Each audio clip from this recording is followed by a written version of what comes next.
there has been a bit of a trend with this show for a while. I would say over the past 6 months, every time that I record, I send my guest, I sent you the link to the doc. We have this whole outline. We have things we want to talk about. And then the day that we record, there's breaking news. Vanity Fair had a really, really long piece. Like I've honestly, I'm only halfway through it because there's so much in here. But they had a whole interview with the cast of Star Wars Episode 9, Rise of Skywalker. And I keep having to correct myself. I want to say Rise of the Skywalker or Skywalkers, but just Rise of Skywalker. And man, this thing looks crazy. Have you been following the Star Wars beat, at least for the movies? I've been kind of quiet on it. Unlike some things which I feel like I either pay attention peripherally or I just kind of am like obsessed about it. So this is very much in my periphery. So like I know it's out there. I haven't read it yet, but I kind of know some of the general gists, and I've seen some of those badass pictures too. Yeah, dude. And honestly, the text is good and it's really great interviews that they have. But man, those photos that they shot are absolutely stunning. Like I'll put some of these hopefully in the show art and the show notes, but from the cover art of just Kylo Ren and Rey to, I mean, they are going on site. Like they're going into the desert and shooting these movies, and it shows because gosh, there is some, like I'm looking at a photo right now of Anthony Daniels, who plays C-3PO, in his C-3PO like metal suit. Mm-hmm. In the middle of what looks to be the Sahara Desert, and there's just a guy with a golden umbrella over him. I cannot imagine. I think Orlando's hot, but God. That's got to be a whole nother level then. Yeah. It looks very exciting. There's been some images that they've released of Kylo Ren and Rey doing in a lightsaber duel. Did you see the photo of Finn on like those horse creatures? Yeah, I think so. And then they had the badass chick next to him with the bow. That's the one that stuck out to me the most. Yeah, it felt very Lord of the Rings. Mm-hmm. Apparently her name, the new ally, is named Jannah, Jannah, played by Naomi Aki. I hope I'm pronouncing one of those right. And these horse creatures are called hardy Orbaks, and I remember as a kid watching Star Wars. God, that's such a Star Wars name. Jeez. I know. Star Wars names is almost like I think they've just got like a little algorithm with different, you know how you see on like Twitter and stuff, like here's your Game of Thrones name, your birth month and your year. Man, that works so well for Star Wars creature and character names. Mm-hmm. Except you can't go reverse on them and find out what J.J. Abrams, where his mom was born and all that stuff. Because, like how everyone says, like, oh, well, if you do this, you're just giving people your security code info. And I'm like, really?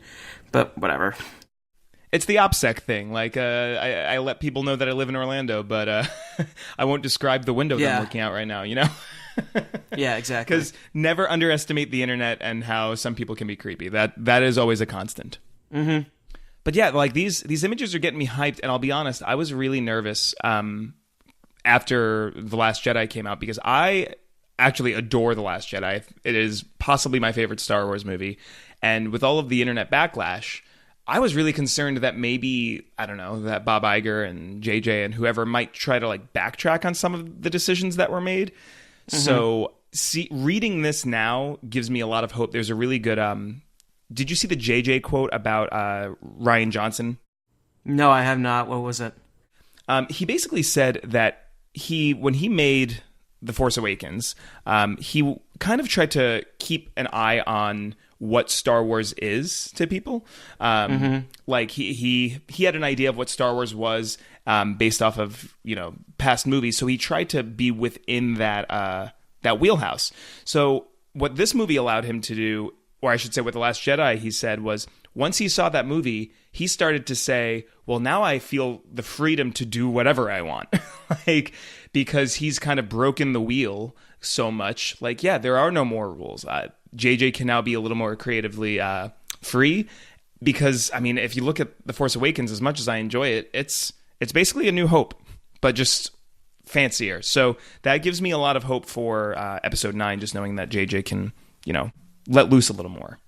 Or we hope he can. Maybe he's just giving it. Maybe it's just platitudes, but yeah, that's true. We could hope. Because let us not forget that this whole Vanity Fair piece is sanctioned by Disney, approved by Disney.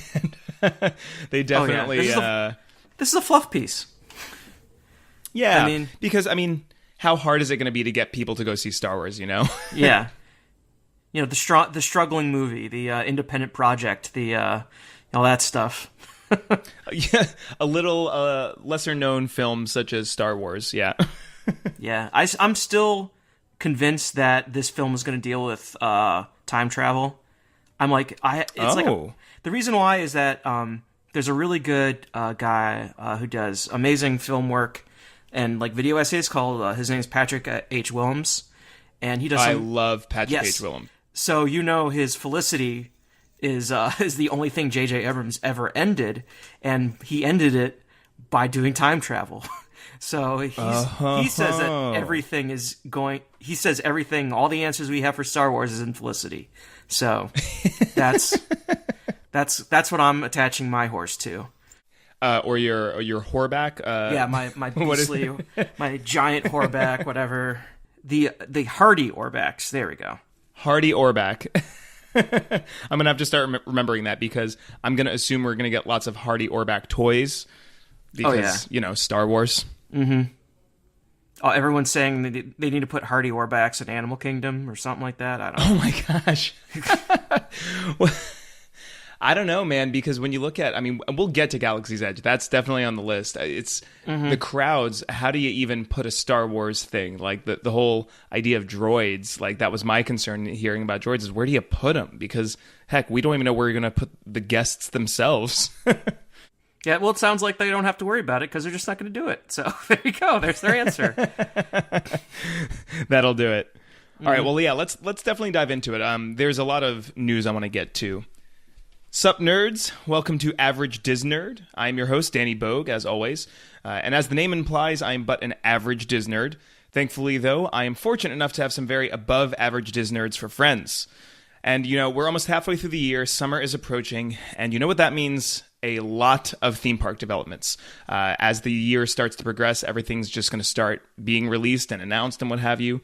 And we've briefly discussed some of these events and rumors before on the show in the past, but I think it's about high time we dive into all of the news, all of the speculation, some rumors with Disney and Universal, because, man, there's a lot of it. But to do all of that, I wanted to invite someone that could speak to all of those topics very astutely, and I could think of nobody else better suited than Joe from Parkscope.net and touringplans.com. Joe, how are you? I'm. That's probably the nicest thing anyone said to me. I could be better suited for it, or am I the only one available? There we go. So, you know what? Column A, column B. Yeah, exactly. You just gotta hit at all the pitches thrown at you. So you gotta go for it, right? Well, thank you for being on the show. There's a lot to get to, so let's just dive straight into it. Let's start by talking about some housekeeping around Walt Disney World. Mm-hmm. I was just telling you before we started recording that I went to Epcot the other day to do the Touring Plans meetup. Saw my friend Len and a bunch of Touring Plans readers and listeners and what have you. And on my way in, I parked at the boardwalk because that's what locals do, at least. Sneaky locals. We park at the boardwalk and we walk over. So I parked at the boardwalk and I walked over. And have you seen the footage of the Skyliner testing? Yes, I have. Where do you fall on this? Like on your hype levels for Skyliner? I've been all over the place on Skyliner. Mine, I would say it's complicated. I am pro Skyliner at the end of the day. My only complaint was that, and I've been corrected on this complaint, and I'll explain that too. Was for a resort that charges sometimes $600 to $700 a night for a hotel room. Like, yeah, maybe you should throw air conditioning in those. I understand that it may not be, it may be fine, but if you're going to be charging that much money, you might as well make it the most premium experience you can. Then one of my friends on Twitter said, well, Skyliners, part of the reason why they're doing it is because it's such a not economical. It's a more environmentally friendly transportation, and adding those AC would kind of negate part of that aspect. And then I sat back and I'm like, okay, that makes sense. Because on Disney Dish, man, we just keep throwing Len around a bunch. But Len said that Disney has an internal program for green programs, and basically they tax them. Yes. They tax themselves on what emissions they have, and that's why part of the reason why the Disney parks and the resorts and the parking charges and everything have happened is because they have this internal tax and other people don't, which is really forward thinking, I believe.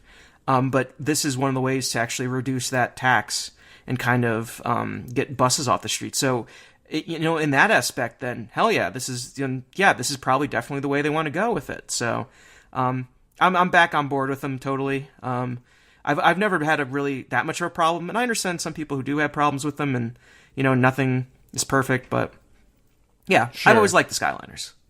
Yeah, it's a hard challenge. Like the whole PR and media aspect, how much information do you give up front and how much do you hold back? Because like, who knows if you set the expectations a certain way and then you can't meet those expectations. Like I think of Apple a lot with this, where typically what Apple will do is say nothing at all until they're ready to announce. Yeah, if ever.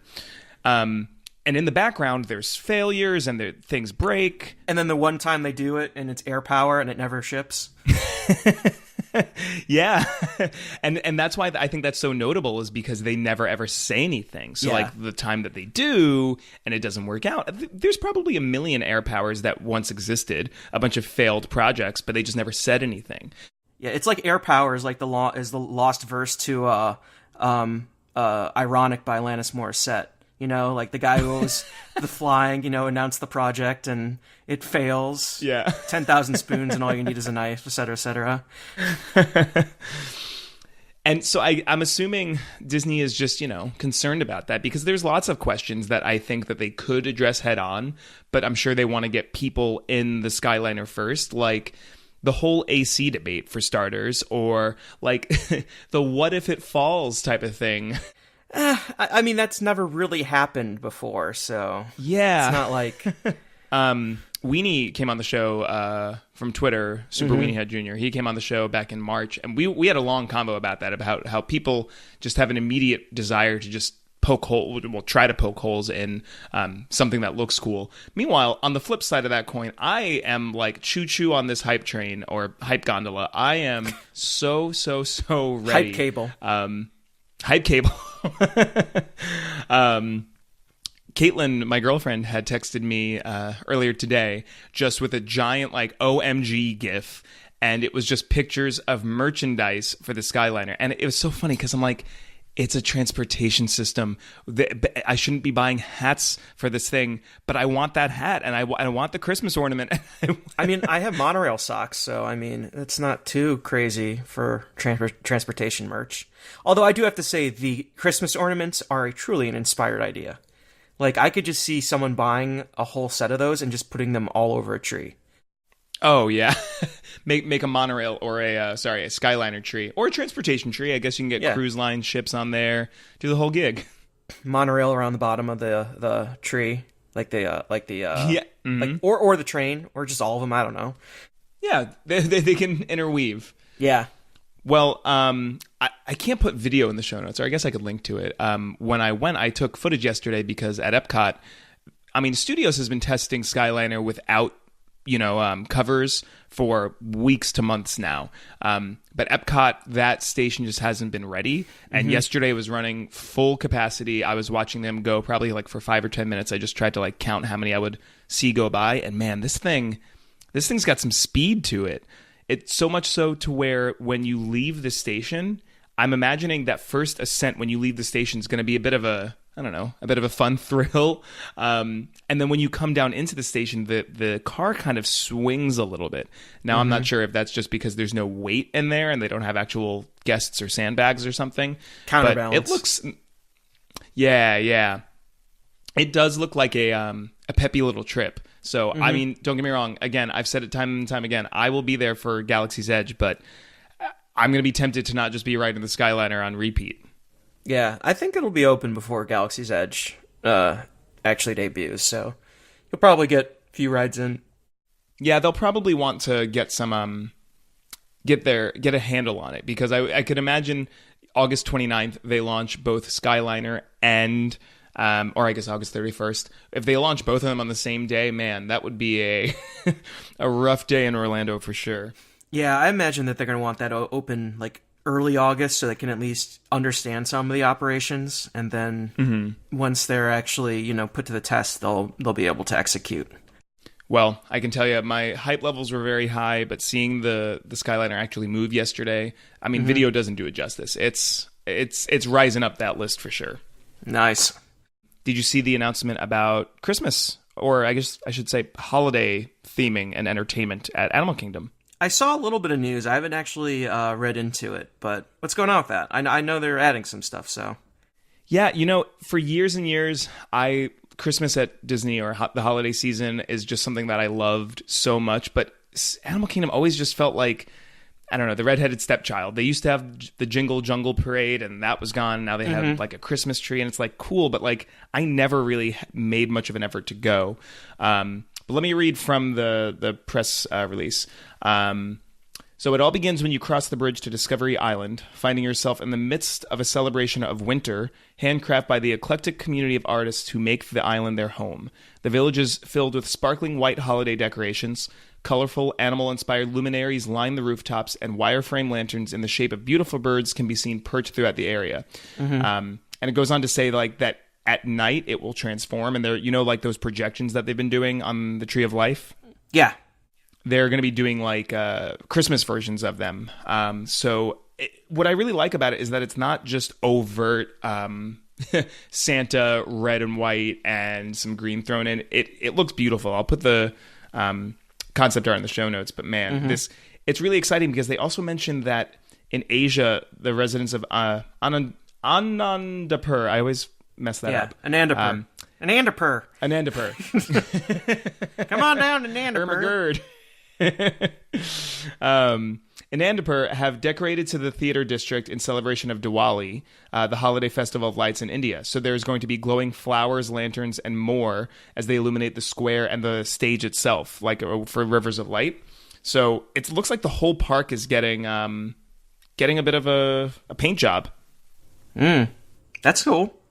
I just noticed that the power at California Adventure went out. Sorry. I'm sorry, what was that? The power at California Adventure went out today, so that just happened. Let's talk about breaking news. Oh, really? Yeah. My gosh. I mean, hashtag breaking. Yeah, exactly. More breaking news for you guys. Just for y'all. Oh my gosh. I cannot imagine the operational side of things.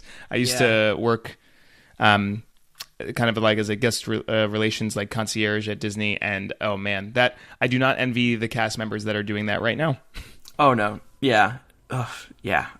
Yeesh. Yes, I agree. We'll end that there. Thoughts and prayers to all those guests and cast involved at at California Adventure. Well, let's move on. There's some meat and potatoes. We've got so much to cover here. Let's shift properties. Let's move away from WDW. Let's move to more of your neck of the woods, like your forte with Universal Orlando. Joe, can I ride Harry Potter right now? Can I ride the Hagrid coaster immediately? I am starting to get impatient over here. No. Aw, man. I thought you had the power. No, I don't. I'm sorry. If I did, there'd be a lot of other things I'd change too.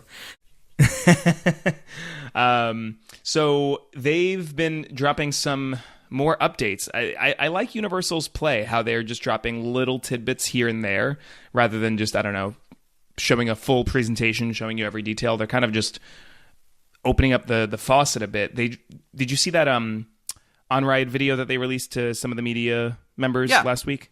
Yeah, on Monday they released a video, on-ride video of basically what you could see from the outdoor queue. So that that second launch, a little bit of the Bunny Hills, and then going through the ruins. So I think they just filmed that a few weeks ago.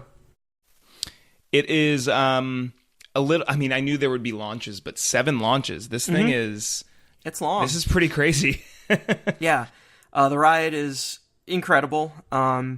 And what's funny is we mentioned earlier about, not releasing info and all that stuff. Like, remember, they didn't even share any information with this outside of there's a new roller coaster coming.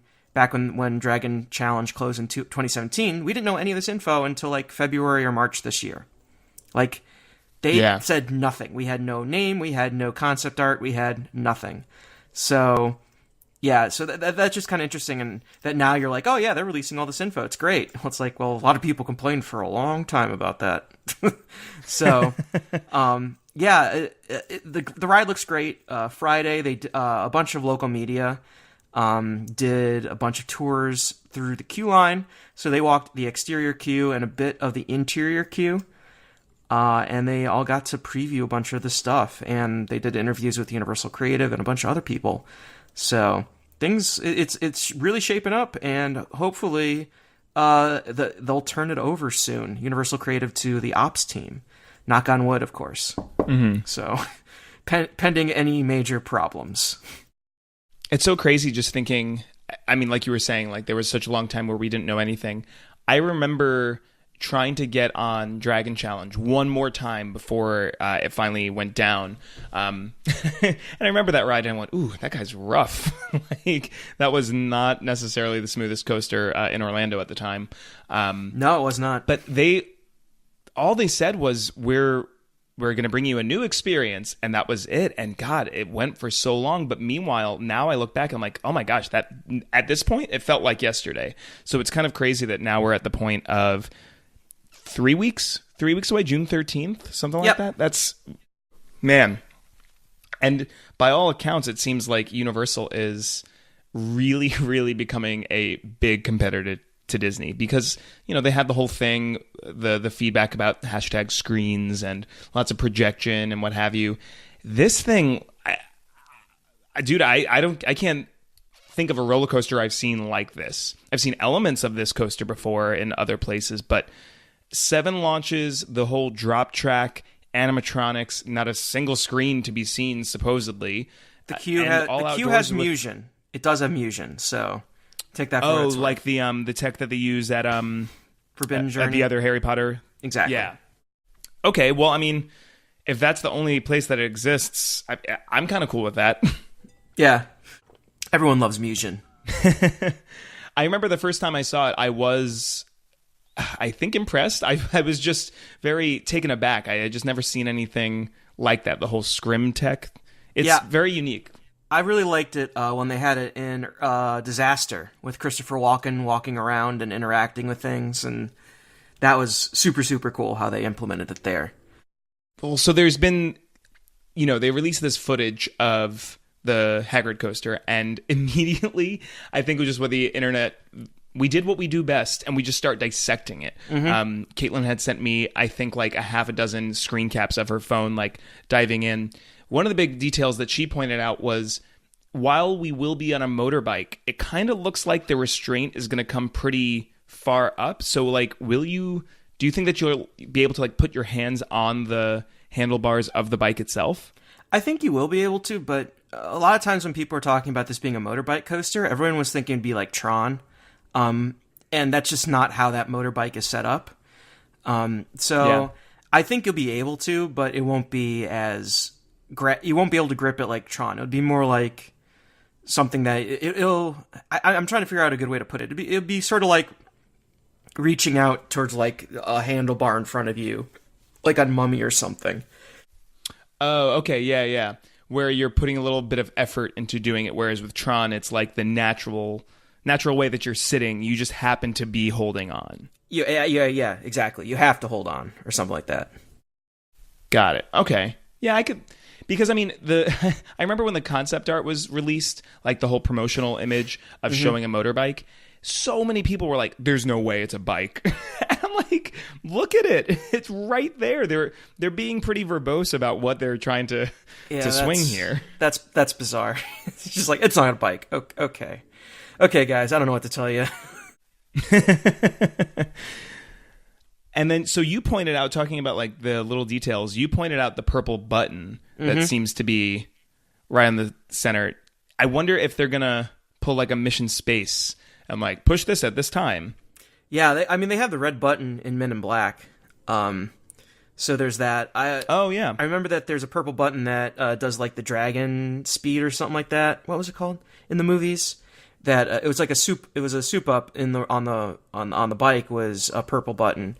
So someone actually on the Inside Universal forums pointed out the purple button, and then I was thinking about it like this past few days, and I just tweeted it out again today. But I think that may be part of the way that we escape from the Forbidden Forest show building, that last show building. I think that may be part of it. Oh, yes. And I'll be careful to avoid too many details. Yeah. For people that might care about spoilers. But if you remember the movie, all that I think I will say is when Hagrid pushes that button, flames usually come out of the backside of his bike. So to me, that's pretty telling considering what we think we might know about that room. So exactly. That's, oh, man, this thing really does sound next level. Yeah, it's going to be cool. I'm really excited for it. Also, it's like a really dumb big button too, like Double Dare. Like it's just real stupid looking. It's not like kind of. It's just like this big dome. It's just real dumb looking. I love it. It looks very much so like the easy button for Staples. Yeah, like where you're just gonna smack it with your palm. Yeah, exactly. You can't miss it. It's just whap. So. Yeah, that's, man. As we start to learn more and more, I still think there's a lot for us to learn about it, even these next coming weeks. But man, I'm looking at aerial footage, or I guess pictures from good old friend Bioreconstruct, and this thing is enormous. Like the actual footprint of this area is huge. Yeah, there's like supposedly including trains in the load and unload area. Reportedly, they're going to have 12 trains on the track. 12. Wow. Dude, and then so that's what? That's 10 to 12 rows of 2, so 24. It's 14. There's 7 rows, so it's 14 people per train. So 14 times 12. Okay. Wow. This thing's going to have some capacity to it. Oh, hell yeah. Which, honestly, that park needs. I just went a couple weeks ago, and basically anything that involves Harry Potter, it needs you need to churn and burn through people for sure. So this is that's exciting to hear. Yeah, and like remember they did remove 2 coasters with Dragon Challenge, so this is replacing one of those coasters. So yeah, that's another a thing about capacity that we need to remember. Yeah. Well, I mean, speaking of very large, high capacity coasters that take up a very large footprint, I went to Universal. I went to IOA not this past weekend, but the weekend prior. Some friends were in town. They had never been to Harry Potter at all, and one of them had never even been to Islands of Adventure. So we went to go do the whole Universal gig, and we walked through Jurassic Park. And man, that whole area is is under a lot of construction. It's exciting, isn't it? It's crazy. Like I was sitting at the Three Broomsticks looking across the way, and oh my gosh, the whole place is just every square foot is just under demolition of some kind. Mm-hmm. Yeah, it's really exciting. I can't wait. Well, I mean, you tell me. I am only passingly familiar with the fact that we're probably getting unofficially getting a Jurassic Park roller coaster, which just sounds, God, so freaking cool. So what do we know? So right now it sounds like this is going to be a coaster themed to raptors. I believe is what they're aiming for. The load and unload is going to be along the line, along where the old Raptor Encounter was, and with the show scene there. There's like one good size launch at the beginning. It's going to be. Have you seen Terran in Europe? The coaster Terran. No, I have not. Okay, have you been to Cedar Point? No. Okay, never mind. We are 0-2 now. Do you know a Maverick? Do you know what Maverick is like at Cedar Point? Yes, I've heard of it. I'm somewhat familiar. Okay, Cheetah Hunt. More familiar with that? Yes, definitely. Okay, cool. So what we're looking at is there's going to be 2 parts to this coaster. The first part's going to be the load's going to be along the Discovery Center, and then there's going to be a launch where the old Raptor Encounter used to be. Okay. Sound good? Yeah. Okay. So there's a launch and this kind of like small top hat, and then just a bunch of like inversions where the old Triceratops encounter is going to be. And that's where there's going to be rockwork and trees and all sorts of cool stuff. Then there's going to be a tunnel of some sort with a show scene, and then you're going to do a massive launch towards the water. And then this is the part where I'm not sure what's going on. I think some people are saying there's going to be a 165-foot tall top hat there. What? Which is 10 feet tall. 10 feet taller than Hulk. And then that'll then send guests back down to the water in front of the Discovery Center. It's going to do a few more inversions, wrap around, the other side of the Discovery Center, and then splash down and come back to load. So that's part of it. The rumors say it's going to be the fastest ride in Florida, is the current rumors. Wow. So, but that is also not accounting for the RMC Gwazi opening next year. So it may not be the fastest, but in Florida, but it may be the fastest in Orlando for sure. I was going to say, a pretty close second, it sounds like. Jeez. Yeah, it's going to probably be around 77 miles an hour. Wow. I, for a while, 15, 20 years, I feel like, ever since I was a kid, I remember hearing, I wasn't that big of a roller coaster person when I was a kid. I was pretty terrified of them. And I remember hearing all these arguments of like, oh man, Universal's where you go if you want the big coasters, dude. If you want thrills, Disney's for kids. I remember hearing that. Yeah. And I looked at like all of the coasters that Universal offered. And sure, IOA had Hulk and Dragon. But outside of that, I'm like, Mummy? You think Mummy's a very intense coaster? It's a fun coaster. I love it. But like, I don't really see that. So like the argument for me at this point is, Universal does have coasters, but if you want like the coaster park, at least in Orlando, I look at SeaWorld.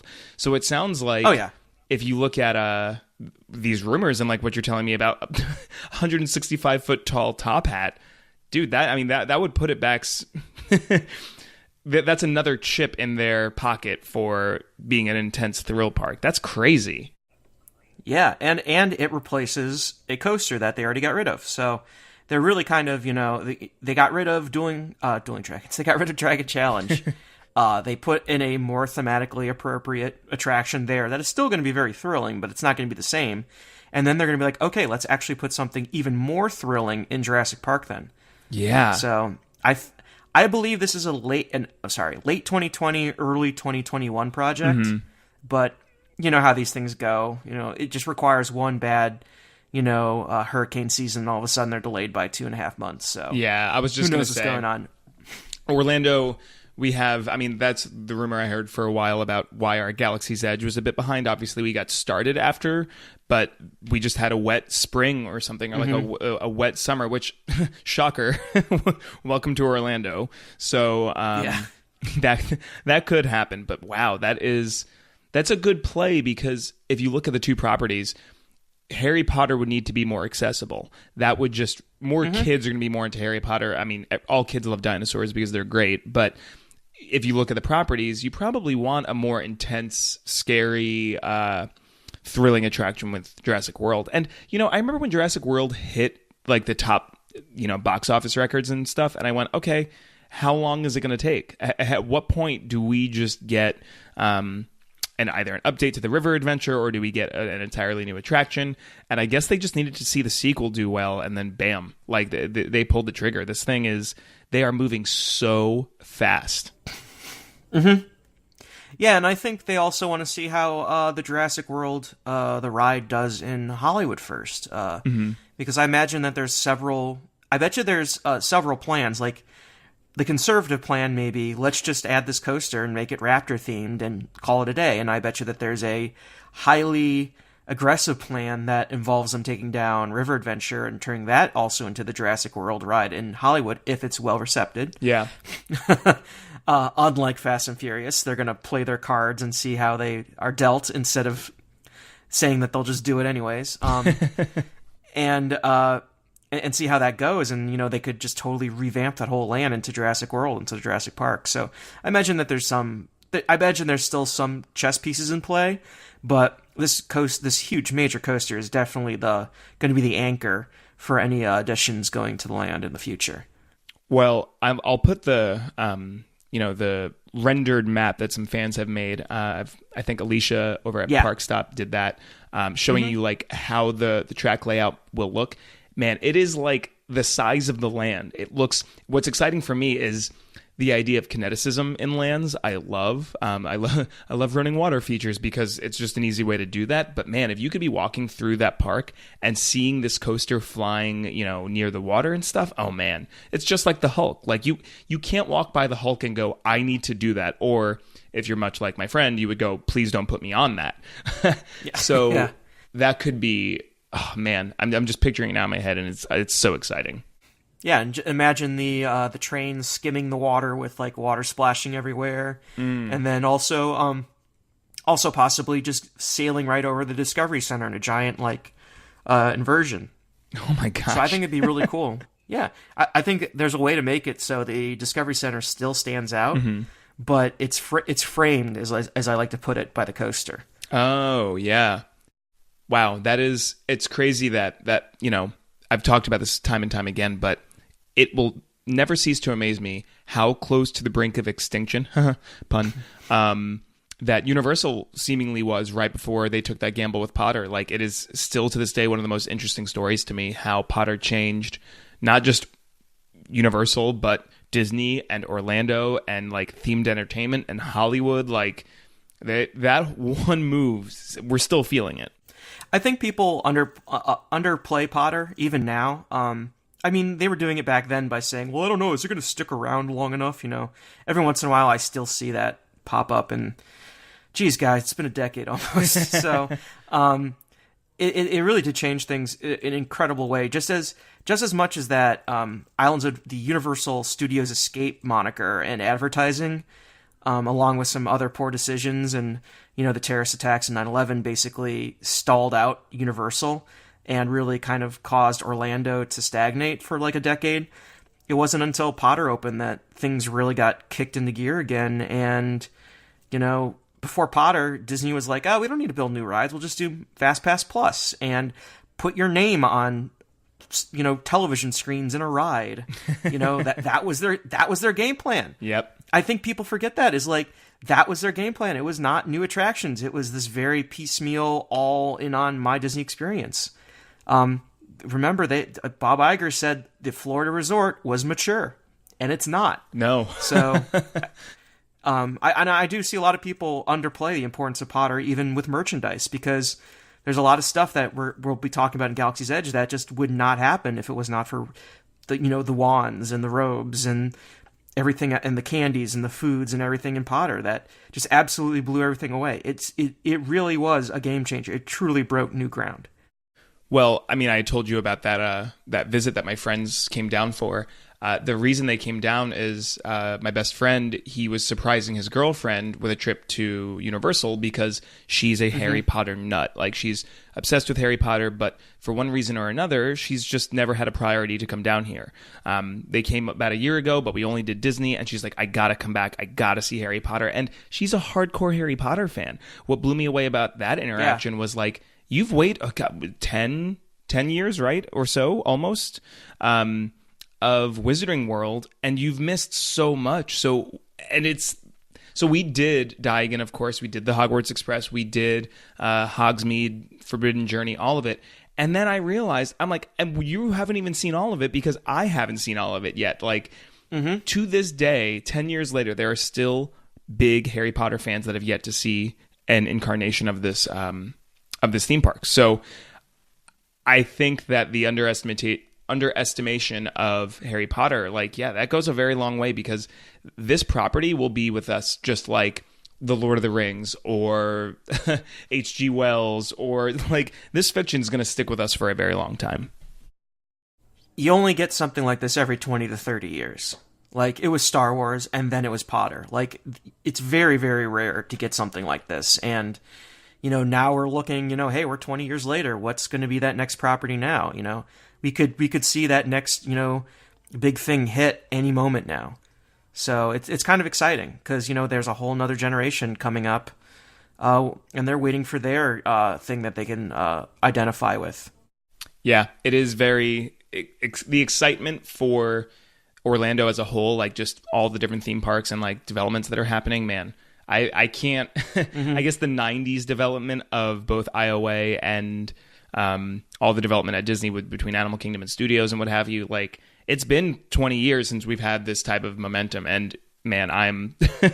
This is why I have this show, because the excitement levels are just off the charts. Mm-hmm. Well, let's talk about another piece of excitement, something that I am very new to, but I am very, very thankful to Caitlin for. We are, as far as I'm concerned, we're in Horror Nights choo-choo hype train mode already. Like, last year, I'm not sure if you were aware of this, but listeners at home, if you weren't aware, last year I hated the concept of Horror Nights. I thought it was a cool event, but I would never go because I didn't like people scaring me. I like scary movies. I love them, but I didn't like the idea of it. And Caitlin and a bunch of our friends convinced me to go, and I am officially obsessed. It is... Yeah, welcome. Yeah. Thank you. It's very cool, and Caitlin's always talked about the hype train. Like, last year, every time in our group chat, we would send like the announcements. I would just be like, I'll bow out from this conversation. Whereas now we get an announcement, I'm the first to text, like, guys, let's do this thing. I guess let's talk announced houses first. Are there any favorites out of the houses that we have announced that you're super pumped for? Out of the ones announced, Stranger Things is up there because I really enjoyed the house last year. That was one of the houses that actually got me real good, for some odd reason.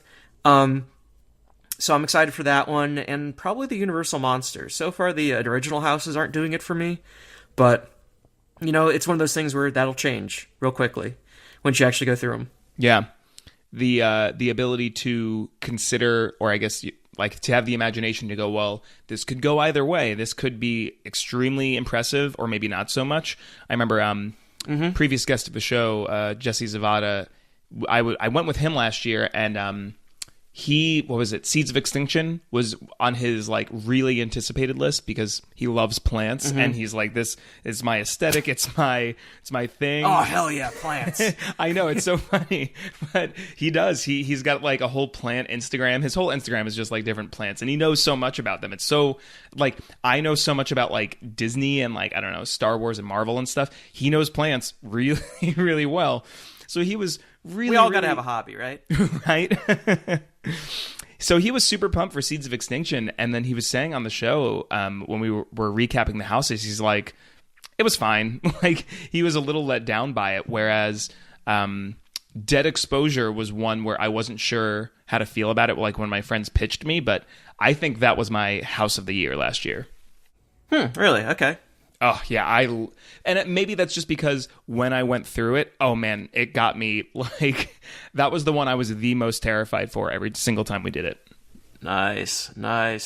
Yeah, I like that one. I was still more a fan of Slaughter Cinema, because I'm a huge Mystery Science Theater 3000 fan, so that just kind of hit a really soft spot in my heart of just schlocky B movies, and how stupid they are, and all the worst exploitative elements of it, and that was great. I mean, I like them all. All of them are good. They're all my children, and I love them all equally. So yeah, we've got 4 announced houses: Nightingale's Blood Pit, the Roman Arena one that was just announced about a week ago now. Depths of Fear, which no, it was announced yesterday. Oh, was it? Yes. Was it really? Oh my gosh, I feel like that was earlier. What a week it's been. I know. Liz, it's Wednesday. It's Wednesday. Yeah, this week's been a bit of a blur, clearly. But yeah, so Depths of Fear, I'm really excited for that one. Again, who knows like what direction it could go, but I like the idea of underwater houses. And I'm assuming they've done an underwater house before, or am I wrong on that? I think they have. They've done a ghost ship one before, but I'm not sure if they've done an underwater one per se. I need to look more into that. I only started going in 2014, so I'm still relatively new compared to some people who have been going forever, it feels like. Yeah, that's what all my friends were telling me about it. Like when I think the first night we went, they were telling me about how dedicated this fan base is. I mean, there are specific podcasts only about Horror Nights. And there are people that have been to literally every single Horror Nights back when it was Fright Nights, what it was called in the 90s. Like that's Fright dedication. Nights, Oh, Fright Nights, yeah. Yeah, it's really crazy to see because I'm just stuttering because I'm just trying to get the words out. But the best way to explain it is like you have people who go like twice and who spend all year on these forums just talking about specs and what it's going to be next year, even if they have no plans on going. Like it's this weird, bizarro. It's like, you know, you can go onto some Disney forums and you see people who've been posting for 8 years and they've only had one trip and it was like a year ago. And you're like, what? It's similar to that, except it feels more intense because it's all about like specs. It's all about guessing and all about, you know, what's the future. Like I have to like keep putting up with people who are like, okay, can we talk about Halloween Horror Nights 30? It's like, no, this one's not even started yet. No, we don't even have all the houses for 29. Yeah, exactly. No, it's like an hour after Depths of Fear was like, okay, when's the next announcement? It's like, enjoy this for a second. Just take it in. Oh, man. But yeah, no, it's real intense. Like, really intense, the fandom. And it's kind of scary, but also kind of fun at the same time. But I have a question for you. How is this is your first kind of release season? Like for my first year, I did not follow anything. So to me, it was more like, okay, fine, I'll go. And I didn't really know what was there until like the week I left. But how is it following the rumors and the release, you know, dripping out from the Halloween Horror Nights Twitter account and all that stuff? Like, how is this fun? Is this exciting? Is it annoying? Like, what's your read on it? How do you like it? Well, I mean, I'll make a point to like what you were saying a moment ago. I think it's a very unique event. Well, it is a very unique event simply because what other event has at this point 10 different, or I mean, if you include Scare Zones, 15 different things to announce every single year? I mean, with Not So Scary, it's like, yeah, we have Not So Scary. Maybe there might be a different show, or there might be, this year there'll be new fireworks, which I'm really excited about. But like, you more or less know what you're getting because they're doing the same thing. Considering it's different every year, man, I can't think of many other themed entertainment things that do that. So as far as like my own excitement, let me put it to you this way. I guess this means Monday night, Universal tweeted out just a bunch of wave emojis with like a little devil emoji in the center. And I immediately texted my friends. I was like, guys, this is it. Underwater house. Awesome. That's fantastic. Yeah. The excitement is very, so, I mean, let's talk about this then. Let's talk about the speculative houses that we might have here. Because, I mean, to me, this is part of the fun. I totally get that excitement. So there was, how long ago was this? May 9th, there was a speculation map that was put out. Seemingly, some of it was leaked, and some of it might be a bit of, you know, wish casting from the fans. So if you are a Horror Nights person but don't want things spoiled, I will put chapter markers in so you can just skip to the next chapter. But spoiler warning, because I will go through potential spoilers for these houses. So first up, what's interesting to me is that Depths of Fear was on this list, and this was May 9th, and we just got the announcement, or I guess maybe that house was actually rumored way before May 9th, so maybe it was March. Depths of Fear was on there. Nightingale's Blood Pit, Universal Monsters, we knew about those. The interesting ones are Graveyard, Hide and Shriek, Killer Clowns from Outer Space, House of a Thousand Corpses, Appalachian Yeti, which, that sounds dope. And that sounds awesome. Two more. Tooth Fairy, and what I love about this map is that one of them is just a picture of a ghost. It's like a little ghost emoji.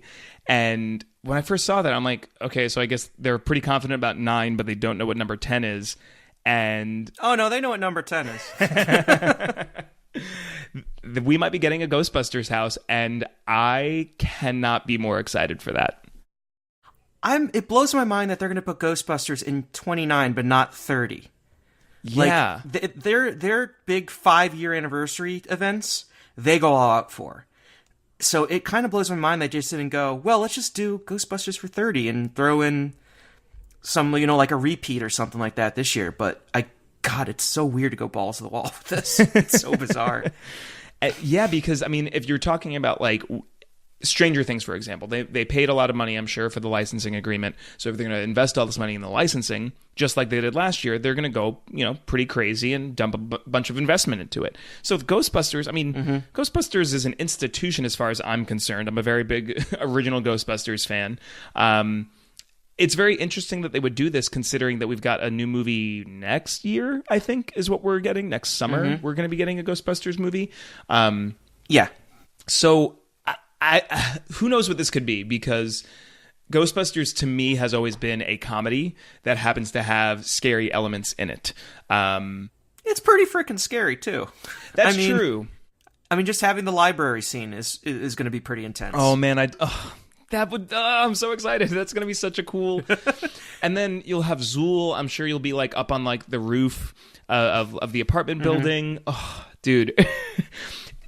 I can see where they could go with this. I hope the entrance to this house is through Jimmy Fallon, just so you can go through the original entrance to the Ghostbusters Spectacular show. Oh, wow. I'm crossing my fingers on that one, because I think that'd be very appropriate. But I don't know. I think it may be like the one next to it.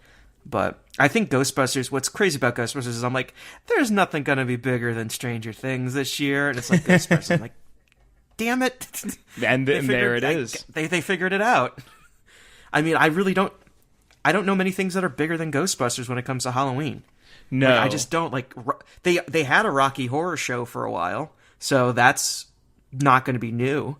I just don't know what else it could be. The only other thought that I had, and I'm kind of shocked, I guess there's reasons for them to not do this, but I had thought that it was like in the bag. I just thought after the box office 2 years ago for that movie, and the fact that the sequel's coming out in August, in August, like literally as they're beginning, you print money by doing that to me. But I guess the problem being is just honestly licensing. I'm sure that is on a sketchbook somewhere, and I'm sure that they've got plans for it. But if WB doesn't want to give out the license because they're doing their own house for it these days, like that could be the nail in the coffin for that. But I mean, if I had to pick, if I don't get it, but I end up getting Ghostbusters, I'm okay. I'm pretty sure I'm going to like that. Yeah, what happens a lot with Halloween Horror Nights is what it's a miniature version of what happens with the theme parks in a way, is that they get the opportunity to do something really cool, and then they grasp onto it and do the best they can, and then they use that as the example of, okay, guys, we can do this, so why can't we can do this with what you have? So the biggest example being, hey, this is what we have, so here's what we can do for The Walking Dead. And then you turn around and you go from The Walking Dead, and then you go to American Horror Story, and then you go from American Horror Story, you go to Stranger Things, and you go Stranger Things, you go to Ghostbusters, and also Poltergeist, and those kinds of things where, everything just kind of builds up on itself. And Horror Nights has had several phases, but this has been really the mega IP phase. And that started with The Walking Dead and has continued for a bit, but it's just been really interesting to see how it just plays out. And people trust Universal when it comes to this stuff. I know Netflix was incredibly impressed with the work they did. So I think that's really, really super cool. And I really hope Ghostbusters actually does happen. I heard about it in March. I didn't believe it. And now and then I heard it again, and I'm like, okay, if there's smoke, there's fire. Yeah. And that whole concept just is exciting because, one of my friends was kind of concerned about it because he didn't want too many quote-unquote joke houses. Like you bring up Slaughter Cinema, which is a bit of a jokey house just because there's humor in it. But that doesn't mean that it can't be completely terrifying. The undeniably true story. Yeah. You could do... Ghostbusters can be a joke house. It could also be an incredibly scary house. It could be a combination of them. It could be similar to how Trick or Treat was, where it had some laughs to it, but it was still pretty scary. Well, so, the idea of a laugh... I don't know. Like, what I remember, to your example of Trick or Treat, is like, there might be a laugh that you get, but you're so distracted by the laugh that's how they then get you, Yeah. It's so funny because I feel funny as a novice at this point talking about this stuff, but it's what all of my friends and Caitlin had told me. Like, you trust us, you're gonna love it. Just get over the hurdle of going. And the first night I went, I was a wreck. I hated it. I was in a bad mood. I didn't want to be there. And then after we left, Caitlin's like, hey, how did you like it? I'm like, are you okay? And I was like, oh yeah, that was great. And she goes, what? You looked miserable the whole time. I'm like, oh no, I basically was, but it's a weird emotion to explain. Like, I was miserable, but really I love it. Yeah, so when I went my first year in 2014, I got in. I went to go to Antojitos to grab a drink with a friend, and then I went into Halloween Horror Nights late. This is also when like Horror Nights would close at like 12:30 at night back in the day. And all I did that night was I walked through a few scare zones, I had a beer, and I went to Bill and Ted. And that's all I did. And it just kind of got my feet wet just enough. So when I went the next night to do the houses, I was ready. Yeah. So... Well, you talk about multiple nights. That's what I find so interesting as a local compared to what some people are probably going to do with, like, if they come down to visit for this. We must have gone no less than 15 times over the season. Like, we would go after work one day. We would all just text each other and be like, who can go? 2 of us, 3 of us, all of us, whoever. We would go for one house. We'd walk in and be like, we're willing to wait 45 minutes for a house. We go to the house, we leave. Or flip around and say, tonight's the night, and we're going to get there at 7, and we're going to stay there till 2, and do like as many houses as we possibly can. So I have a feeling that same thing's going to happen again this year, where it's almost like in those months we're just going to live there. I have my hotel room booked. We have my flights. I'm just waiting for those tickets to drop so I can spring on the Frequent Fear, and then I'll be good to go. Oh, yeah, I remember we had talked about that. We'll have to meet up because we're doing the same thing, actually. The opening weekend, a group of us got Cabana, if I'm remembering correctly, Cabana Bay. Just the idea of, I don't know, leaving at 2 a.m. We don't live that far from the parks, but, like, leaving late at night, dealing with Ubers and all that, like, we just want to get on a boat and be brought to our hotel. So we've got a room, and I've got a countdown running. There's always 2 things that you're always guaranteed to hear about during Horror Nights. One is how crazy it is to get out of the parking garage at close. Yeah. Because what they'll do is that they'll screw up and they won't have enough people there or something, and it just becomes a thing where it's like, okay, well, who got home at 4 a.m. yesterday? You know, that kind of thing. The other thing is the first day of the event. There'll be so many people there that they'll immediately find every single pinch point. And everyone will complain on Twitter about it. Yeah. Last year it was the Seas of Extinction exit area, and everyone being like, this is the worst. I've never seen it this bad. I'm never going again, blah, blah, blah. 24 hours later, it was totally rectified, and a week later, no one remembered it. Oh, wow. So be prepared for the inevitable hashtag drama of just how Universal's the worst and has no idea what they're doing, and then 24 hours later, it's totally resolved. Oh, don't get me wrong. I am a member of Diz Twitter. I am fully aware of the pitchfork mentality that a lot of people have. Especially for Horror Nights for some odd reason. Yeah. I think it's an event that Universal does so well and Disney just doesn't care to actually address. It's sort of like the Marvel contract. It just drives Disney fans insane. Yeah, I wish we had time to go into the Marvel contract because if I had to pick between Star Wars and Marvel, like for my bigger fandom, it is Marvel. But the listeners already know that, and they know how long I can go on about that stuff. Yeah.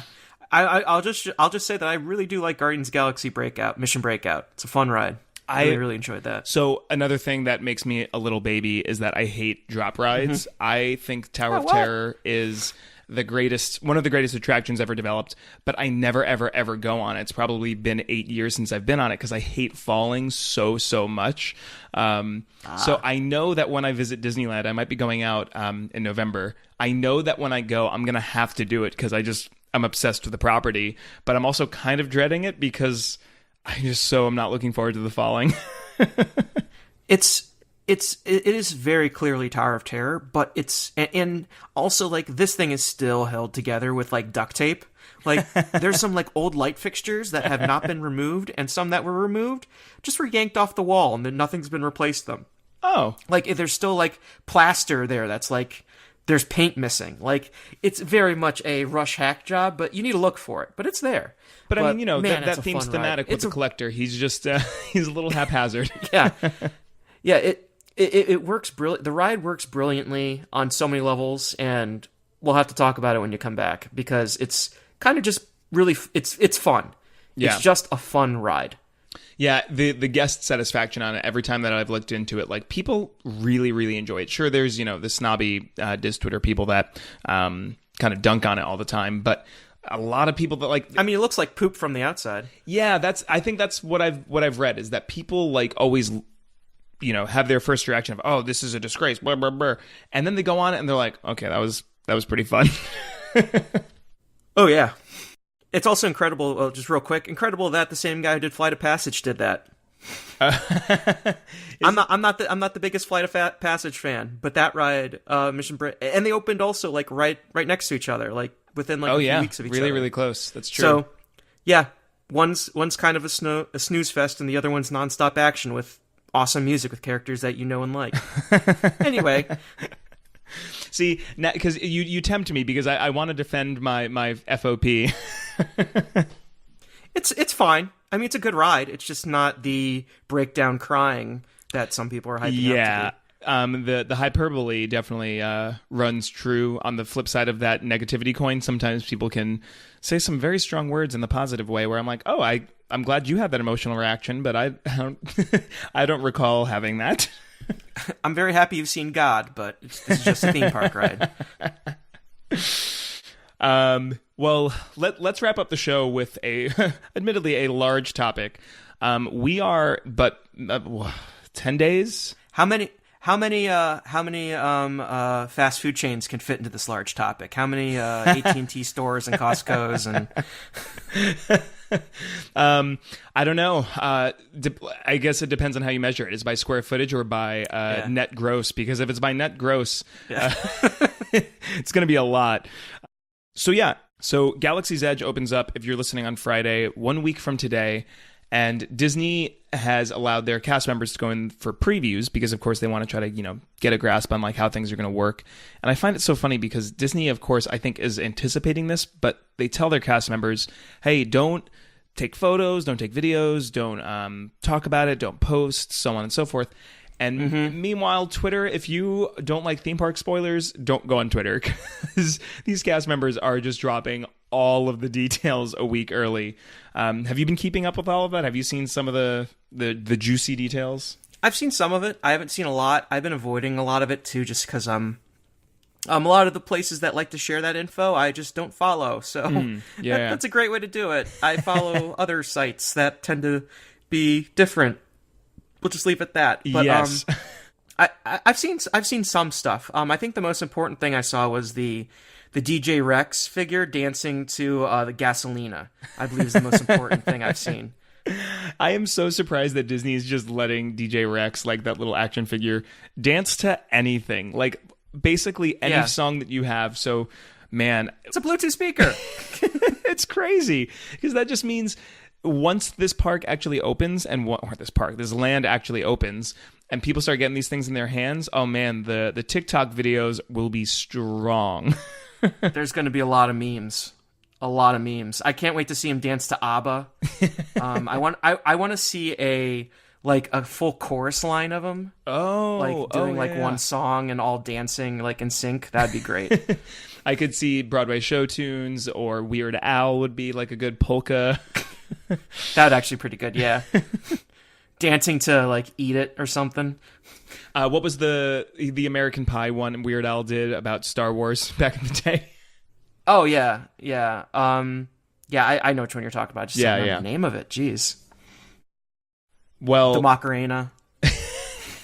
If only. Oh man, yeah. It's so for those of you at home that don't know, there will be a DJ Rex that you can buy from Star Tours that is a Bluetooth speaker and will dance to the waveform music that it interprets in the speaker. And someone posted a video of it, and it's so funny. It's the most charming thing. He's $150, so I'm not sure I have that in my budget to add to the collection, but it's really, really cool. Some of the merchandise, I will say some of the merchandise I need immediately. Some of the merchandise I don't think I can afford. Yeah, or want. I mean, that's the thing. This is true. I don't have a ton of space in the office to put all the nerd stuff. There is one thing that I saw that there wasn't a picture of it, but someone had just mentioned it, and I definitely want to buy it sight unseen. Apparently in Oga's Cantina, there will be 2 different cocktail mugs that you can buy, like that you can get your beverage in, like a souvenir glass, kind of like I'm imagining like a Trader Sam's ceramic thing. And apparently one will look like a porg. Like a tiki mug? And that, I mean, Disney, just take my money. I know you know this now, but I'm going to need someone to pick that up for me. Yeah, I want to see some photos of that. My only issue is that it's like $42 or something crazy like that. Oof. Like what the hell, guys? Like, I mean, like what's crazy is you can go to Trader Sam's and get their Mai Tai with their glass for like $16 or something. Yeah. Like, go to a good tiki bar, like the Good Tiki Bar in Pittsburgh. You pick up a Mai Tai, it's like $12 flat. So like it's a pretty good deal. But then they go like, oh yeah, $42. What? What are you talking about? Yeah, the pricing seems very interesting to me, not just on the mug side, because I definitely agree about that. But I mean, on other things too. So I had an interesting conversation with Caitlin about this. So it was actually when we went to Islands of Adventure, we did the Ollivanders experience, which every single time I do it, class act. I love that experience. It gets me every time. It's a great show. It's so cool. And it's so short and it's sweet but I love it. So Disney's clearly trying to get something along those lines with Savi's Workshop, which on paper and in the concept art looks incredible. Like, it is such a fun idea.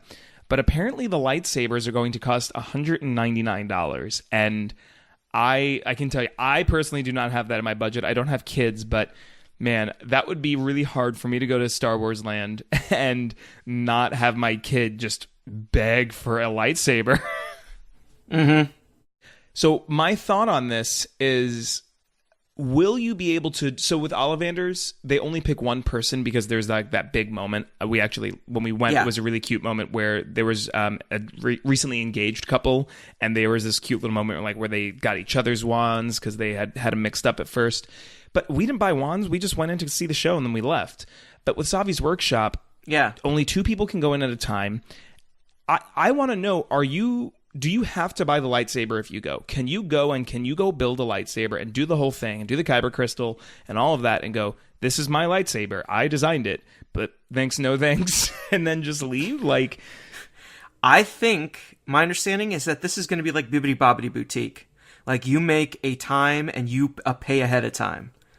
And that's my understanding, is like, yo dog, you're going to make a reservation or you're going to wait and then you're paying up front for it, is my understanding. Wow. Well, I mean, what's unfortunate about that is... It's going to be slightly different.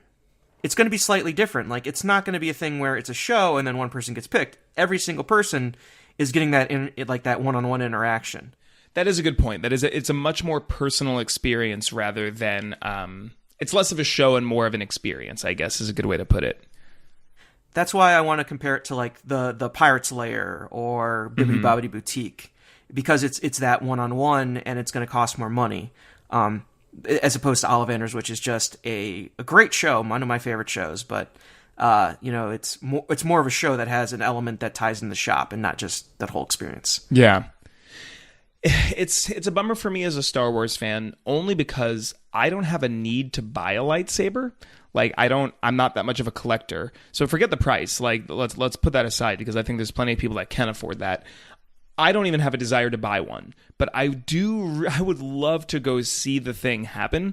So I guess maybe what I'm saying is, Joe, do you want to go buy a lightsaber and I'll go with you and then I can live vicariously through you? It's $100. It's $100. We'll split it. I mean, like, this would be a great use of I bet you there's going to be a lot of people who are going to wait. The first thing they do is do this, upload it to YouTube, and then just rake in all the AdSense views. Oh, yeah. So that they can go back and buy another lightsaber. Yeah, exactly. So they could just pay it off real quick. I mean, I have, like, there's a way you can like get caught up in everything and buy a crazy lightsaber for like $100. Mm-hmm. Like, you know, you have one too many drinks at Oggs and you're like, let's do the lightsaber thing.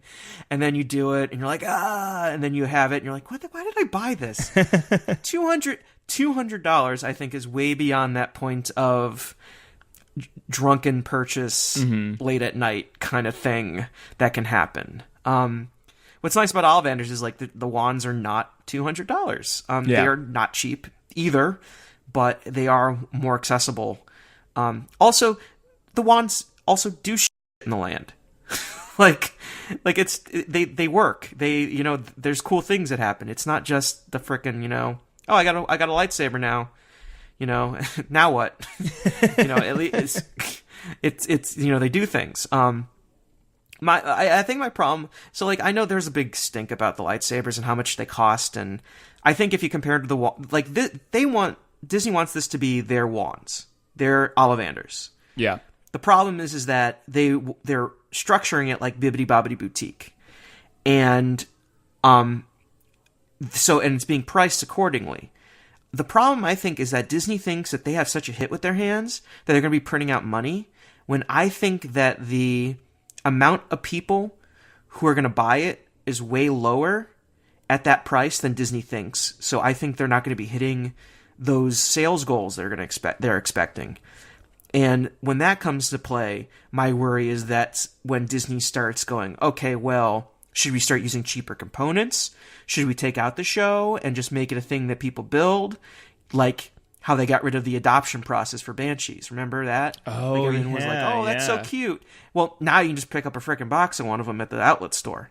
What about, you know, like, what happens if they just get rid of the show and they just turn it into like a shop? Or what happens if they go, well, sure, we want to build this whole new big land and expansion and new attractions, but as you can see, based on our last thing, nobody wants to buy merch, so we shouldn't even build it. We should just keep milking what we have. So it's just the worry that Disney likes to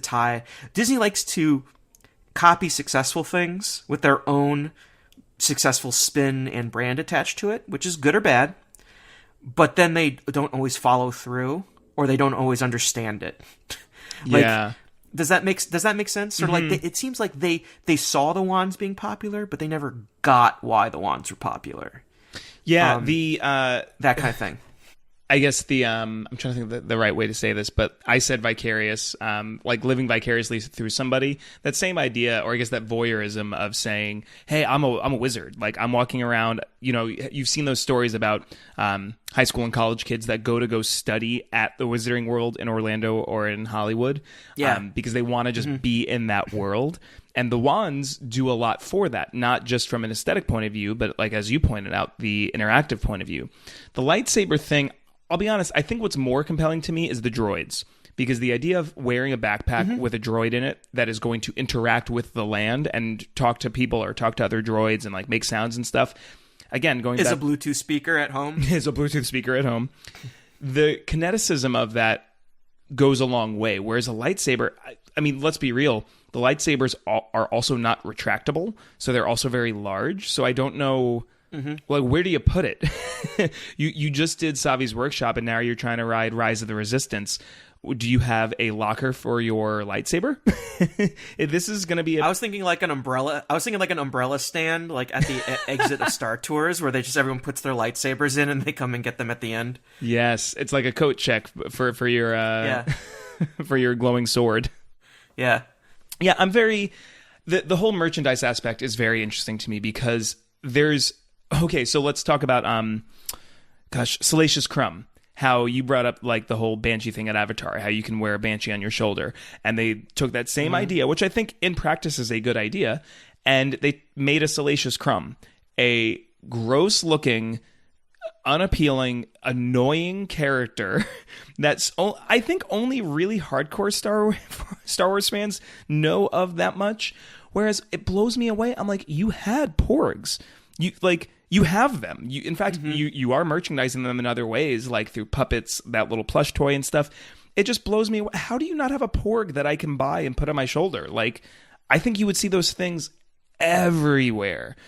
But for whatever reason, they just went with Salacious Crumb, or I guess his race of of Alien, and it's just very interesting choices. Who knows? Maybe I'm wrong. Maybe I'm the crazy one. But I looked at that and went, "Oh, you didn't put a cute thing on your shoulder. You put a gross thing." Yeah, I saw that in that preview video. That was the first time I actually saw it. I don't know if they actually previewed it anywhere.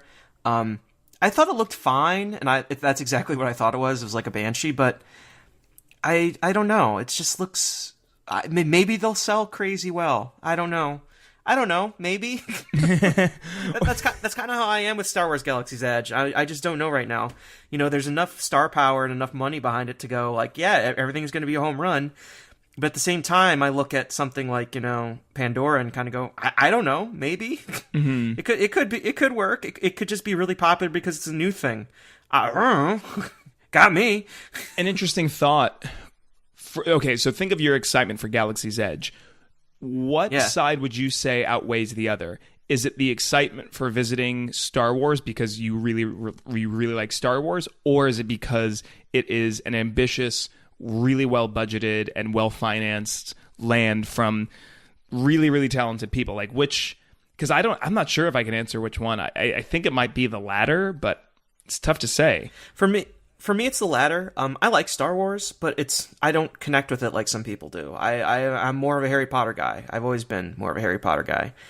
And Nintendo, which just really seals the deal on my end there. Yeah. But so like for me, it's like I enjoy Star Wars, and I'll go there and I will enjoy like what I know of it, and it'll make sense, and I'll be like, oh yeah, that thing. But it's definitely going to be more of how everything's executed, and that's where things get interesting on my angle. It's just like, okay, well, this is awesome. You have. That's where I saw things of like all entertainment got cut, and I'm like, oh no, come on, guys. Yeah. But then I hear there is entertainment, so I just don't know. Like, that rumor always seemed a little bit. It's kind of one of those rumors that you hear. It's just a little bit. It plays a little too much into people's preconceived notions. Mm-hmm. That it's got to be like something's not true about it. If that makes sense. Uh-huh. Like, it's like, well, Chapek cut it again. It's like, well, I don't know, guys. If you're playing that angle, but yeah. I mean, as a brief aside, don't get me wrong. I'm not the biggest fan of Chapek. I think like there are decisions that I think that you can point to and say that is his decision because it's Parks and like that's his division. But I also think that people look for a boogeyman. People look for something to point to all the time to be able to say something. I'm not happy about something. Let me point to this demon that caused these bad things for me. So frequently, I think a lot of complaints at Disney theme park stuff. So frequently, it's just Chapek, bah. And sure, he is responsible for a lot, but at the same time, you don't know like the entertainment thing. Like I trust Jim Hill. Like I think he's extremely well sourced. But Jim I was interacting with him on Twitter about the entertainment thing because for years, I mean, for those at home that aren't aware of what we're talking about, back when they announced Galaxy's Edge, they said that there was going to be in-park entertainment or inland entertainment. And at Star Wars Celebration a couple of years ago, they had a whole panel talking about the entertainment. There was like a 5-minute section where they talked and they showed like stunt work that they had been doing. They showed this quick sizzle reel, and they showed concept art of like lightsaber battles happening on rooftops. And I don't even remember that. Oh man, I'll have to show you. I'll find it and put it in the show notes. Yeah, it's. Please do so because I need to drag that out and be like, look at this. Yeah, it was so exciting because like I thought, to me, that was maybe my most anticipated part of the park, followed right by Rise of the Resistance. Like the idea of walking around a park and then just all of a sudden seeing someone get chased on rooftops or something, like that whole concept was so exciting. But apparently, this is all rumored, but supposedly it was cut because we haven't heard anything about the entertainment in a while, and I would assume that Disney would want to promote it pretty heavily if if the park was or a week away delayed from or something. Yeah, and I'm kind of a subscriber to that idea. I was talking to Jim Hill from Disney Dish on Twitter. And geez, just dropping those. I know Len and Jim. I know Len. I don't know Jim. I know Jim by proxy. Wow.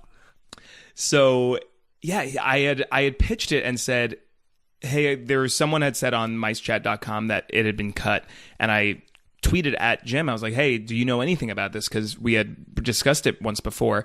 And he said that Chapek had cut it because of cost reasons, basically.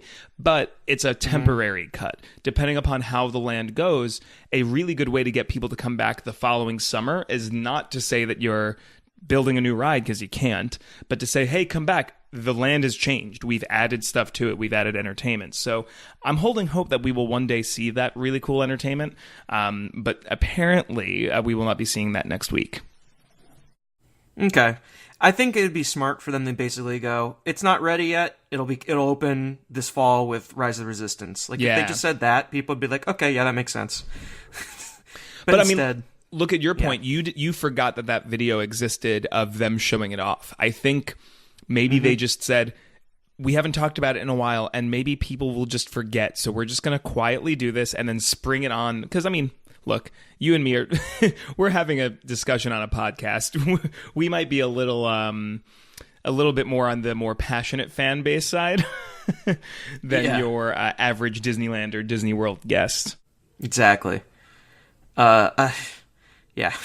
So, I mean, I guess a good way to wrap it up is, when are you going? You said that you're coming down for Horror Nights. I guess it'll be open by then. Are you going to try to swing alongside Horror Nights a Galaxy's Edge visit? I think that's the plan. Is I'm coming down for Hagrid in June, and then I'll be down for Horror Nights in October. We get the Frequent Fear Plus tickets, so that means I'll be at Horror Nights Wednesday, Thursday, Friday, Sunday. So I'm thinking Saturday may be my giant Galaxy's Edge day. I saw that also that Disney announced all the after hours events, and they just don't have any after hours events for Hollywood Studios in August. Figure. And I'm like, literally the one thing I would actually pay a bunch of money for to do. They're like, nope, we're not going to give it to you. Have a good day. So it's like, because man, if they want a way to like actually print money, just do those after hours events. But I don't know. I think that's a double-edged sword, because you're right. I would pay for it too. Like, if it was like a $200 event, but I knew that I would go and be pretty comfortable, I would probably pay that. But I think the problem there is, so would a lot of people. I think they would sell out immediately, and what they would end up gaining is a lot of ill will from those who could not get a ticket. Because if there were tickets available and they were like, just give us $200, sure, that's not a great look, but people, at least you have the opportunity. If they were to sell out and then basically say, hey, you can only experience Galaxy's Edge from 6 a.m. to 6 p.m., I think there's a lot of average day guests that would have already spent, $400 or $500 to get into the park that would end up feeling like, I waited all this time to get my reservation to go into the park or, into Galaxy's Edge, and now you're telling me I can't ride Smuggler's Run because you need to have these fancy after hours people come in. It's tough, because I would buy it, but I can kind of see where Disney would come from of not trying to go down that route, at least yet. Never say never.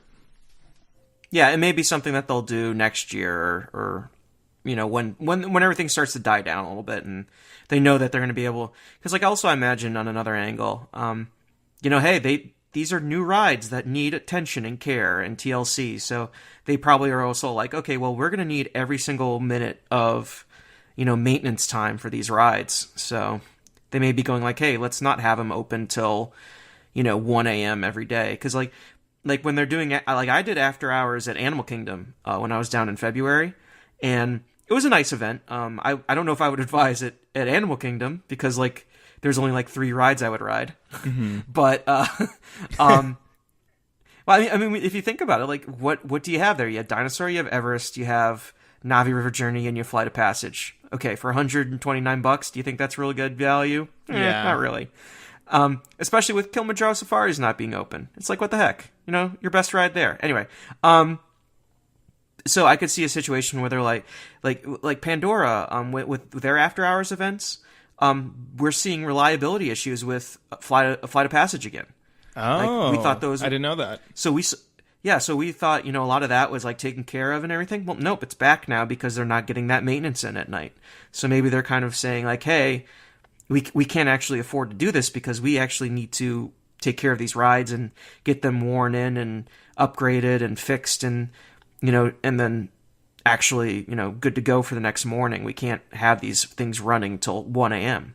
Well, I mean, they've talked about with Smuggler's Run how they've built these buttons to be pushed, hundreds of millions of times or whatever. But I'm sure that they want to go in and, make sure there's just going to be so many people in this place.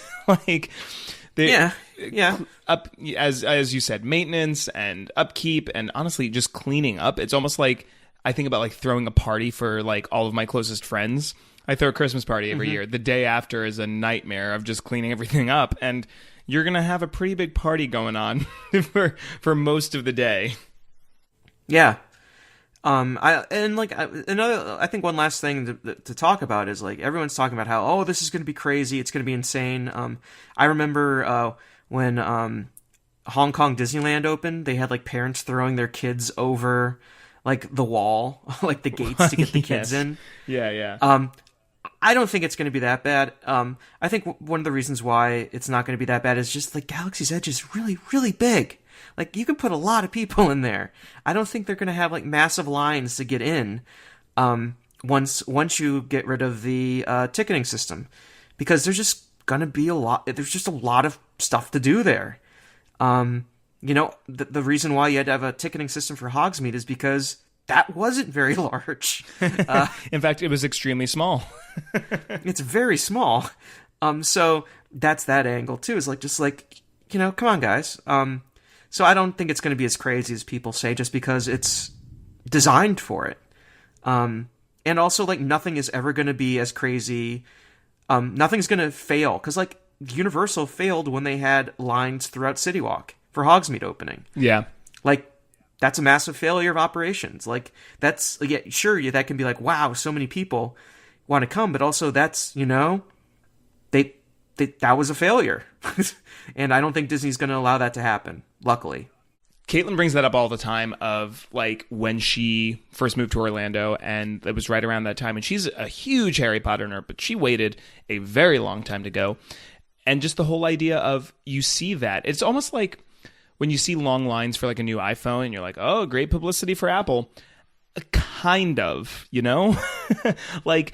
The long lines for Harry Potter are at this point infamous because to me as a fan, what that told me was, oh, I'm not going for years. Like that scared me. Yeah. And I think that's why Disney is doing, I've said this before, this is why they're doing a ticketing system for the first 3 weeks is because the last thing that they want is pictures of a sea of people. If you remember the memes that came out when like all the concept art was dropped, it said what Disney says Galaxy's Edge will look like. Here's what it'll actually look like, and then it just shows a sea of people, and you can barely see the Millennium Falcon. Like that, I think Disney saw that and went, "Oh no, we're not going to let that happen." Because not only is that bad experience for those that are there, that's terrible publicity because they want people to come 6 months from now, not 6 years from now. It's bad word of mouth too, like. How many people are going to go around saying like, oh yeah, it looked really great, but we couldn't do anything and nothing was available and we had a miserable time, don't go. Or, and then also from the Universal angle is like, sure, that line all throughout City Walk looked pretty cool. Do you want to know how many tickets were comped that day? A lot of tickets were comped that day. So it's that angle too. It's just, yeah. Well, we don't have much longer to wait. We will have next week's going to be very interesting to watch from a distance because I am not going to Disneyland. My trip neither am I. My trip will be a local trip. I'm going to Galaxy's Edge for the first time down the block from my house in August. We have Art of Animation reservations for the 29th, so may the force be with us for sure. But yeah, so I'm very excited to see how next week turns out. I can't wait to see all the videos to come out. It's going to be fun. I always like seeing new stuff. It's like why when opening night of Horror Nights, it's like you just see all the videos come out and you just follow along, and it's just so much fun. It is always fun. Yeah, the discourse, I mean, I've always said this about Twitter. If Twitter does one thing really well in a positive light, is the collective conversation that people have during events. Like, I think Twitter's always done that pretty well. So you look at like the Super Bowl or the Oscars or Game of Thrones premieres, stuff like that are really exciting for our little circle of Disney fans. Man, next week's gonna be a hoot. I don't know. I'm trying to stay away from all of the overtly negative people in Diz Twitter, but the excitement train people, oh yeah, I'm gonna get pretty choked up next week, I think. Cool.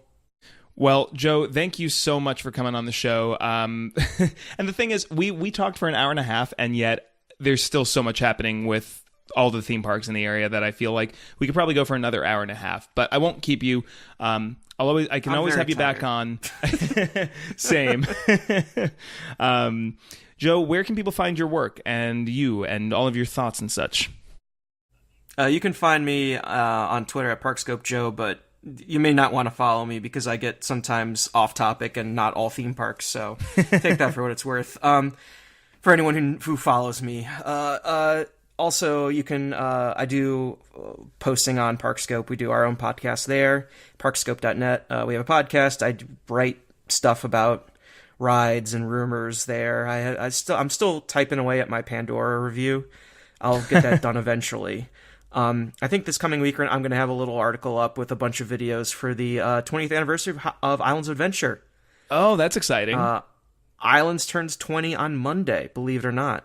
Oh. Which is absolutely insane to me because I feel so old now. I include some of the videos I'm going to include are one of the guys on the site. He's friends with Sean Flattery, and Sean basically recorded his whole life on VHS, and he's a huge coaster guy. So he went to the Ace preview of Islands of Adventure before opening. Oh wow! And also has probably over 10 minutes of footage of that giant model of Islands of Adventure. Oh wow, that's awesome! And it's just all this footage, construction footage he has. And it's just a bunch of things of people walking around going, I don't know what that is. And now we just kind of look back and go, oh, you silly people, you have no idea what's going to happen. But yeah, it's kind of fun to watch and see what the hype was like for Islands of Adventure. And there's still a lot of hype there. It's still a fantastic park. Also, I do stuff for Touring Plans. I write a weekly news roundup. I also do some articles, random articles there.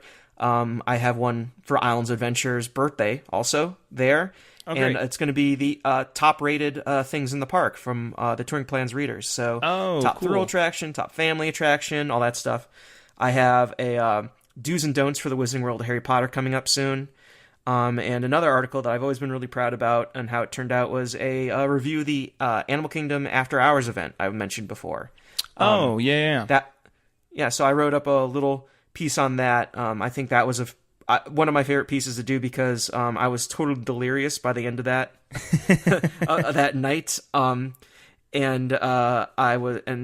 think it's just an interesting article because it really does say this event is not perfect and is not for everyone. So let's figure out who it's for.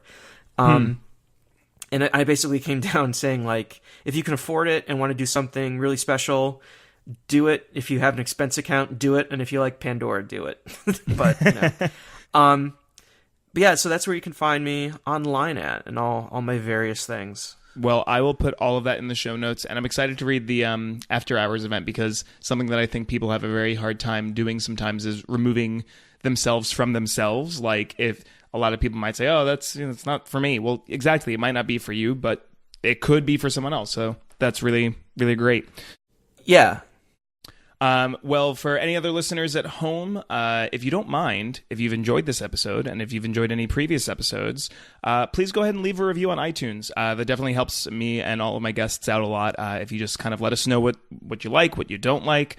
It just helps me kind of understand how to keep the show going in an interesting direction. Other than that, Joe, thank you again so much for joining us. Thank you for having me.